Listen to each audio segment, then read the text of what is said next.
দেশের অর্থনীতি ক্রমশ নাজুক, ঋণ নির্ভর এবং সংকটজনক অবস্থায় যাচ্ছে।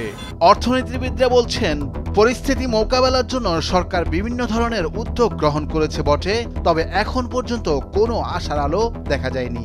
অর্থনৈতিক সংকট মোকাবেলা করাই এখন সরকারের জন্য সবচেয়ে বড় চ্যালেঞ্জ বলে মনে করেন অর্থনীতি বিশেষজ্ঞরা।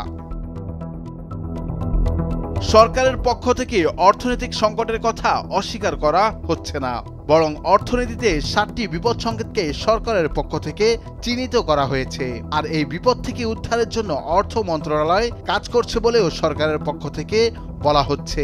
আগামী বাজেটে তার প্রতিফলন দেখা যাবে বলেও সরকারের ঊর্ধ্বতন কর্তৃপক্ষ জানিয়েছেন।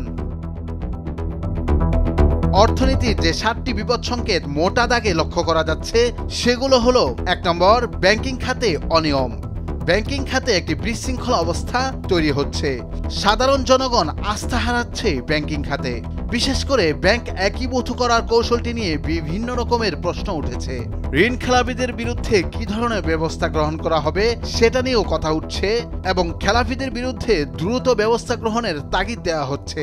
ব্যাংকিং খাতের এই নাজুক পরিস্থিতি অর্থনীতির জন্য বড় ধরনের বিপদের কারণ হতে পারে বলেই অর্থনৈতিক বিশ্লেষকরা মনে করছেন। দ্বিতীয়ত, বাংলাদেশের ঋণ নির্ভরতা বাড়ছে। সুদ এবং ঋণের দায় মেটানোর জন্য বিপুল পরিমাণ অর্থ ব্যয় করতে হচ্ছে, যার ফলে সামনের দিনগুলোতে বৈদেশিক রিজার্ভের উপর বড় ধরনের চাপ বাড়বে। এখনই বৈদেশিক মুদ্রা রিজার্ভ $20 বিলিয়ন নিচে নেমে গেছে এবং রিজার্ভ বাড়ানোর কোনো উদ্যোগই এখন পর্যন্ত সফল হচ্ছে না। তৃতীয়ত, মুদ্রাস্ফীতি বেড়েই চলছে।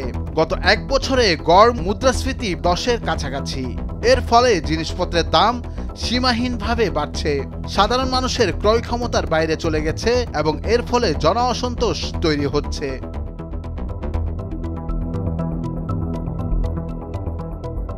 চতুর্থত, প্রবাসী আয় কমে যাওয়া। প্রবাসী আয় যেভাবে বাড়ার কথা ছিল সেভাবে প্রবাসী আয় বাড়ছে না। প্রবাসী আয় কমে যাওয়াটা সরকারের জন্য একটা বড় ধরনের অস্বস্তির কারণ হতে পারে বলেই মনে করা হচ্ছে। অর্থনৈতিক সংকট মেটানোর জন্য অভ্যন্তরীণ রাজস্ব আয় বাড়ানোর উপর গুরুত্ব দেওয়া হয়, আর এই অভ্যন্তরীণ রাজস্ব আয়ের ক্ষেত্রেও তেমন কোনো আশাজনক বাস্তবতা দেখা যাচ্ছে না। অভ্যন্তরীণ আয় বৃদ্ধিতে জাতীয় রাজস্ব বোর্ড এখন পর্যন্ত সফল হতে পারেনি বলেই অনেক অর্থনীতিবিদ মনে করেন। একদিকে যেমন অর্থনৈতিক সংকট বেড়ে চলছে, অন্যদিকে দুর্নীতিও কমছে না। এটাও অর্থনীতির অন্যতম বিপদ সংকেত। এর ফলে কোনো কিছুতেই অর্থনৈতিক সংকট কমিয়ে আনার মতো কোনো বাস্তব পরিস্থিতি থাকছে না বলেই মনে করছেন অর্থনৈতিক বিশ্লেষকরা। সবশেষ, বিদ্যুৎ এবং জ্বালানি সংকট দেখা দিলে রপ্তানি আয়ের উপরও এক ধরনের সমস্যা তৈরি করা হবে বলে ধারণা করা হচ্ছে। বিশেষ করে আমদানি নির্ভর জ্বালানি খাত সামনের দিনগুলোতে অর্থনীতিতে এবং রপ্তানি আয়ের উপর বড় ধরনের প্রভাব পড়বে বলেই মনে করেন অর্থনীতিবিদরা। সব মিলিয়ে এই মহাবিপদগুলোকে কাটিয়ে ওঠাই সরকারের জন্য একটি বড় ধরনের challenge. Nurul Afsar, news desk, ভোরের কাগজ।